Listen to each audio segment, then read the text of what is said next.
pour sa rentrée. François Hollande est notre invité ce soir. Bonsoir et à tout à l'heure. Marine Le Pen nous répondra. Elle est notre invitée ce soir. Bonsoir et à tout à l'heure. Alors, une nouvelle posture. Vous voulez durcir la campagne. Est-ce que ça signifie que jusqu'à présent, elle manquait de punch?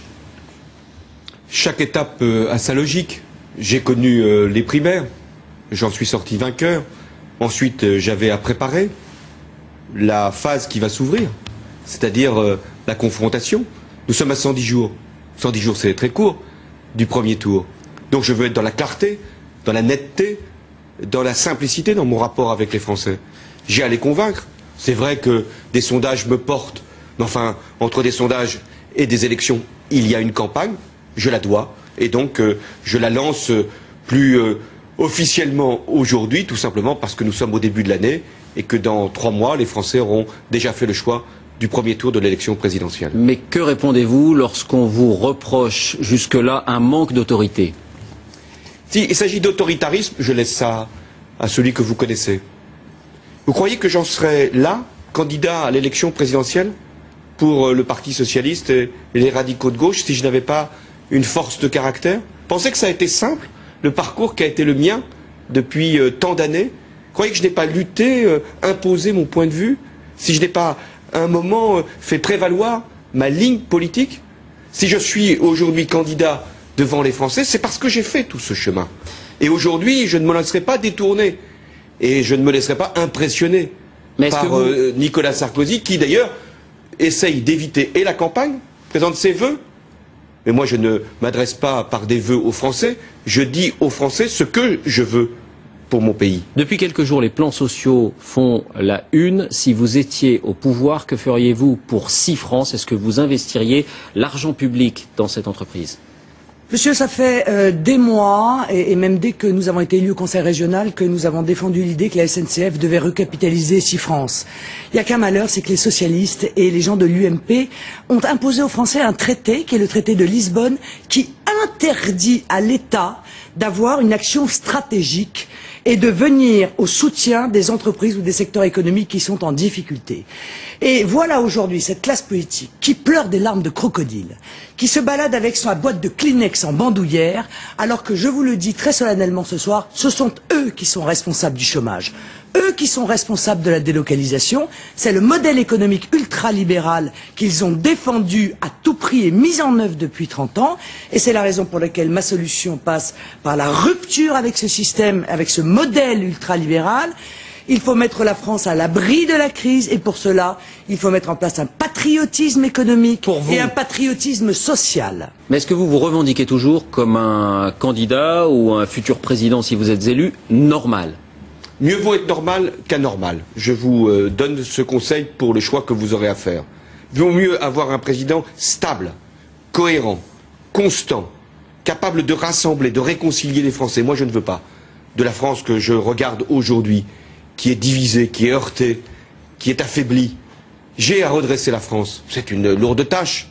Je ne le ferai que si les Français sont mobilisés et unis dans la justice. S'il n'y a pas de justice, il n'y aura pas d'effort partagé.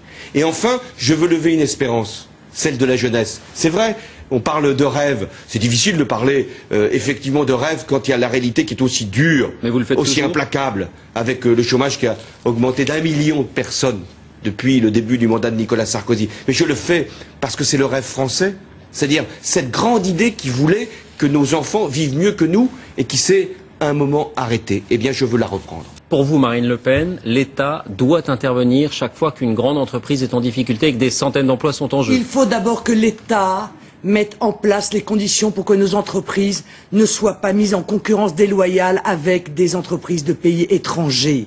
Il faut mettre un protectionnisme intelligent à nos frontières. Il faut nous préserver de cette concurrence déloyale. Nos entreprises ont des capacités fantastiques. Nos travailleurs sont les meilleurs du monde. Bon. Mais moi, je veux acquérir cette compétitivité dont on nous parle tant grâce à le retour à la monnaie nationale, puisque c'est ça le gros handicap de notre économie, et pas grâce à des plans de rigueur successifs, dont le troisième est la TVA patronale que M. Sarkozy va mettre en œuvre, parce qu'elle n'est pas du tout sociale. Alors on entend beaucoup ça, des propositions financées, chiffrées, budgétées. Quand? D'abord des propositions, je n'ai cessé d'en faire depuis que je suis candidat. Candidat d'abord dans les primaires et puis à l'élection présidentielle. Ce que j'ai dit sur la jeunesse, le contrat de génération, sur les moyens qu'il faut donner à l'éducation nationale. J'ai dit aussi que le redressement financier était indispensable et qu'il se ferait avec une réforme fiscale qui fusionnera l'impôt sur le revenu et la CSG, mettra le même barème pour les revenus du travail que pour les revenus du capital. J'ai dit ce qu'il y avait aussi à faire pour donner un redressement productif. Parce que s'il n'y a pas de croissance, s'il n'y a pas de production supplémentaire, mais comment pourra-t-on faire pour donner à ceux qui attendent un emploi une perspective d'embauche dans les propositions? Et donc ce que j'aurai à faire, et je le présenterai à la fin du mois, c'est un projet qui mettra en cohérence dans la limite des moyens qui nous sont permis par le moment. Rappel pour ceux qui nous écoutent, la TVA sociale, c'est une partie des charges qui pèsent sur l'emploi pour financer la protection sociale. On les transfère sur la TVA en augmentant un peu la TVA. Vous êtes contre? Pourquoi? Non, oui, bien sûr. C'est la TVA patronale. Vous voyez, c'est le troisième plan de rigueur et le plus dur et celui qui va être le plus terrifiant pour les classes populaires, pour les classes moyennes et pour les retraités. Parce qu'il va toucher tout le monde. Imaginez quand même qu'ils envisagent... C'est pas une bonne chose d'alléger les charges sur l'emploi? Non, attendez. Ils augmentent de 3 points la TVA. C'est 15% d'augmentation de la TVA. Vous imaginez ce que ça va donner sur le pouvoir d'achat de ceux qui sont les plus modestes et qui les a aujourd'hui, et même les classes moyennes qui n'arrivent pas à s'en sortir. La réalité, c'est que l'allègement de charges ne sera pas sur les cotisations salariales, ce qui permettrait d'augmenter les salaires nets. Alors on dit que ce serait aussi sur les cotisations salariales. Oui, on dit. On souffle beaucoup, il faut bien le dire, dans un instrument assez long avec des trous qui s'appelle un pipeau. Bon, la réalité, c'est qu'il va y avoir un allègement de charges pour les grandes entreprises qui, d'ailleurs, se portent mal. Votre reportage vient de le montrer, hein, qui ont bien bénéficié de la crise financière, et pour cause, Monsieur Pujadas. Le mondialisme et le modèle ultralibéral et de libre-échange profitent effectivement à 1%. Ces 1%, c'est la caste politique et ce sont leurs amis qui sont les grandes entreprises du CAC 40. Donc il y aura bien un nouveau projet François Hollande. Il y a le projet du Parti Socialiste, je m'en inspire, je suis socialiste. Et il y aura la plateforme que j'aurai retenue en fonction de ce que je pense être la priorité, la grande priorité, la jeunesse, et en fonction de l'obligation que nous avons de redresser nos comptes, en fonction de la production sans laquelle il n'y a pas de croissance possible, et il n'y a pas donc d'emploi pour demain, et enfin de faire que la réforme fiscale puisse être engagée pour que la justice puisse être établie. J'aurais aussi à préciser, en matière de retraite, je l'ai déjà fait, ceux qui ont leur durée de cotisation, qui ont commencé tôt à travailler, pourront partir. J'aurais à dire, en matière de santé, et je le ferai, que personne ne peut être, comme c'est le cas aujourd'hui, empêché d'accéder pour des raisons financières aux soins. Autre sujet, Marine Le Pen, vous rendrez hommage après-demain à Jeanne d'Arc, mais Nicolas Sarkozy vous grille la politesse puisqu'il le fera dès demain. Est-ce que vous appréciez le fait que lui aussi finalement s'approprie les symboles que vous défendez? Jeanne d'Arc appartient à tous les Français. Ça, c'est une première chose. Mais je vois bien que Nicolas Sarkozy court après moi. Et qu'il risque de vous manger la laine sur le dos. Il faut qu'il sache que j'ai des convictions plus fortes, que j'ai un cœur plus pur, et que j'ai des jambes plus longues. Et par conséquent, il va avoir beaucoup de mal, je crois, à me rattraper. On retient qu'il y aura bien un projet plus précis d'ici à la fin du mois. On connaît à peu près maintenant la stratégie de Nicolas Sarkozy. Il tentera de rester président le plus tard possible. Il se déclarera le plus tard possible pour gérer ce qu'il nomme une crise très grave. Est-ce que vous jugez déplacé ou illégitime qu'un gouvernement, qu'un président de la République lance de nouvelles réformes, comme c'est le cas en ce moment, à 3 mois du scrutin? D'abord, que Nicolas Sarkozy soit président jusqu'au bout, c'est le mandat qu'il a reçu, je n'ai rien à dire là-dessus. Qu'il dise qu'il n'est pas candidat, ça fait sourire, enfin chacun a compris. Pensez que s'il n'était que président et pas candidat, il ferait ces séances de vœux qui se multiplient à toutes les catégories professionnelles? Bon, je laisse ça, ça fait partie d'une forme d'hypocrisie. Je n'ai pas du tout cette démarche, je pense qu'il faut être clair. Mais il fait ce qu'il veut. En revanche, de vouloir instaurer une TVA supplémentaire 3 à 4 points avant la fin de son mandat, je considère que là, il y a une forme de prétention à pouvoir agir alors même que les électeurs veulent choisir. Donc il prendra sa responsabilité, mais moi je récuse et la méthode et la disposition. Vous ne craignez pas qu'il vous mange la laine sur le dos comme il l'a fait avec votre père en 2007? Je crois à l'honnêteté en politique. Je crois à la sincérité des convictions. Nicolas Sarkozy, chaque jour, démontre aux Français qu'il est dans une vision purement électoraliste, d'intérêt personnel, et qu'il a complètement oublié l'intérêt supérieur du peuple français. On l'a vu d'ailleurs avec cette TVA patronale qu'il va mettre en œuvre. Il vend son âme au marché financier, il vend son âme aux agences de notation, c'est son problème. Mais le pire, c'est qu'il vend aussi son peuple. Alors vous récusez la disposition, mais Manuel Valls, votre porte-parole, le responsable de votre communication, la défendait, lui. Est-ce qu'il n'y a pas un manque de cohérence? Il y a eu des débats, ils ont été tranchés. Moi, j'ai ma position.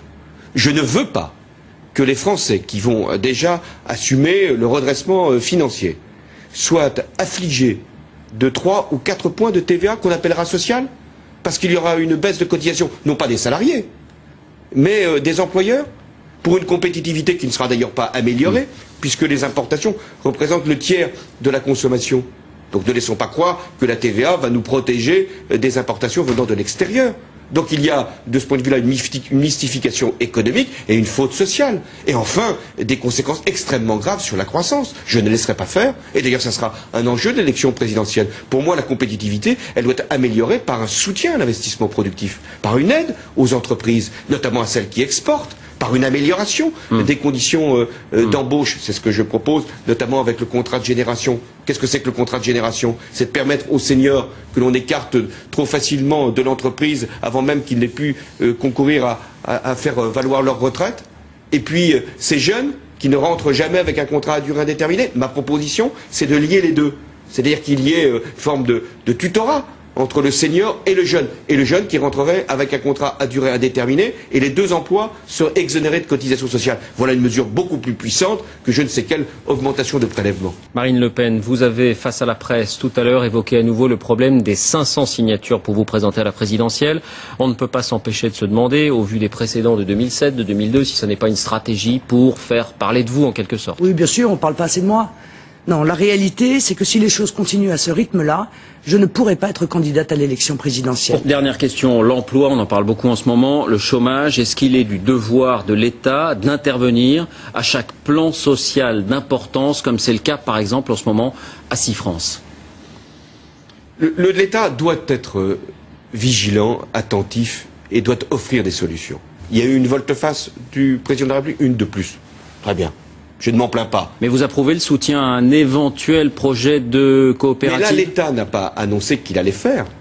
Il a simplement dit qu'il permettait à des salariés de mettre leurs indemnités de licenciement pour reprendre une entreprise dont ils ne seraient même pas, ces salariés, propriétaires des bateaux qu'ils exploiteraient, avec le risque que ces salariés, ils l'ont compris, dans 6 mois, dans 1 an, aient perdu leurs indemnités de licenciement et soient amenés à constater la liquidation de cette entreprise. L'État, ce qu'il devait faire, et j'en fais la proposition, c'est une intervention directe. Et comment? Avec des fonds publics. Avec une banque publique. La SNCF est en train de se désengager. Donc, en définitive, c'est tout à fait la méthode de Nicolas Sarkozy. Il a parlé, mais il n'a pas agi. Pourquoi est-ce que vous ne dites pas combien de signatures vous avez aujourd'hui? Je le dirai le 15 février parce que nous sommes encore aux promesses. Ce que je peux vous dire, c'est que j'en ai moins qu'en 2007 à la même époque, alors même que nous avons déposé uniquement 507 parrainages le dernier jour au Conseil constitutionnel. La situation est très grave. Et l'UMP et le PS ne tiennent pas à ce que je sois candidate, Monsieur Pujadas, parce que c'est une évidence pour tout le monde. La seule qui est capable, en réalité, la seule candidate véritablement qui s'oppose au système et qui est capable d'être au second tour, c'est moi. Et donc tout sera fait pour m'empêcher d'être candidate. Ce scandale démocratique pourrait être réglé très simplement. Il suffirait de rendre anonymes les parrainages, puisqu'aujourd'hui les maires sont victimes de pression, sont victimes de critiques en permanence dans un système qui a été dévoyé. On publie leurs noms uniquement pour pouvoir faire pression sur eux. Cette situation ne peut plus durer. J'en appelle aux Français, j'en appelle aux élus, j'en appelle aux maires, et y compris aux élus de l'UMP et du PS, parce qu'ils sachent une chose, c'est que si je ne suis pas candidate à l'élection présidentielle... Vous en doutez vraiment? Oui, mais bien sûr, j'ai des inquiétudes. Non seulement la France, évidemment, apparaîtra comme ayant tourné la page de la démocratie, mais le président qui serait élu dans ces conditions serait évidemment complètement illégitime. Merci François Hollande d'avoir accepté notre invitation ce soir. Merci Marine Le Pen d'avoir répondu à nos questions aujourd'hui pour votre rentrée politique.